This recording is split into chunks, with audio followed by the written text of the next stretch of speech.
I'm Fernando, and we're here at FERNTV, and we have director Jesse Cook, and he's got a film called SepticMan, and it's playing here at the Toronto After Dark Film Festival. And the first question we're going to ask him is, let's talk about Foresight Features and how you guys planned this out, and was there a lot of planning to do before you guys actually started production with your film? Yeah. Foresight started in 2009, so we spent about a year raising finances to do 10 independent low-budget films here in Ontario. And so far we've done 5 of them. We did Monster Brawl, Exit Humanity, SepticMan is next, and 2 in post-production called Ejecta and Hellmouth. You had 5 films planned out in the next 3 years, and how did that come about, and what's part of that process? I mean, it seems like there's a lot of planning done for this type of project. Yeah, I think we did an early film in 2007 called Scare, so it was like our film school, and what we learned from that was it's a lot better to, if you're going to finance films here in Canada privately anyway, to hedge your bets on a slate of films and not just one film, which could be hit or miss. But by structuring our company with 10 movies, with the tax credit incentives here in Ontario, and doing about 2 films every year or so, it's a great long-term plan for longevity to continue making films. The trouble is, we of course want to make a big budget film one day, but we still have 5 more indie films. And you guys use the city of Collingwood to do most of your films as sort of like a breeding ground for the films that you guys are doing. Can you tell us a little bit about that? Absolutely, yeah. We're all born and raised in Collingwood. We've all lived in Toronto for a time, but we now all live up north. And it's nice just having a small town aspect to our little film company. We're able to hire people we grew up with, people who are high school friends, and we met writer Tony Burgess, who lives in Stayner, about a town away. And so there's quite a little film community up there, and it's sort of nice to operate outside of the big city in Toronto, which we love, by the way, but it's sort of nice to be under the radar.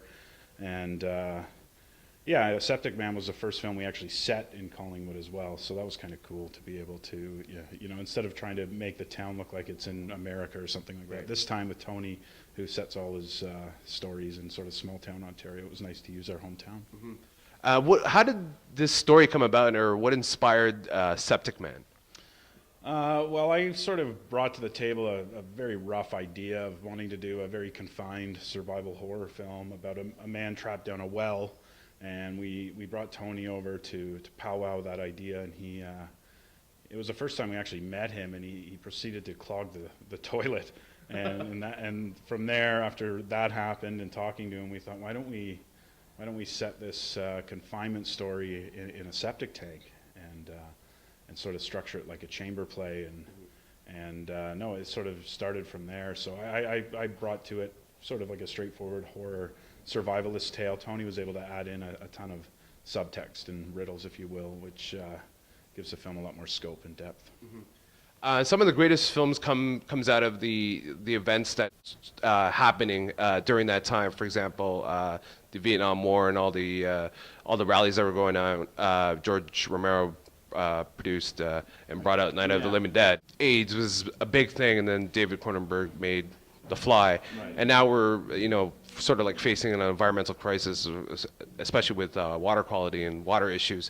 And do you think that's sort of like the type of ideal that went into the SepticMan movie?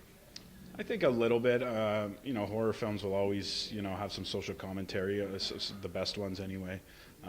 For us, being in Ontario, we had the Walkerton tragedy, which was a a water contamination crisis. Even in our small town, we had an outbreak of cryptosporidium in 1996. So the sort of small town catastrophe going on within the film, within the story, is loosely based on some of the water problems we've had in Ontario. But I think for SepticMan, there's a bit more pathos involved. It's more about the transformation of the character and sort of plays out like a superhero origins story. But I think, yeah, it's grounded in some of those real life events for sure. Sorry, I'm going to name some films, and I want to know if these films sort of like influenced the way you directed this film.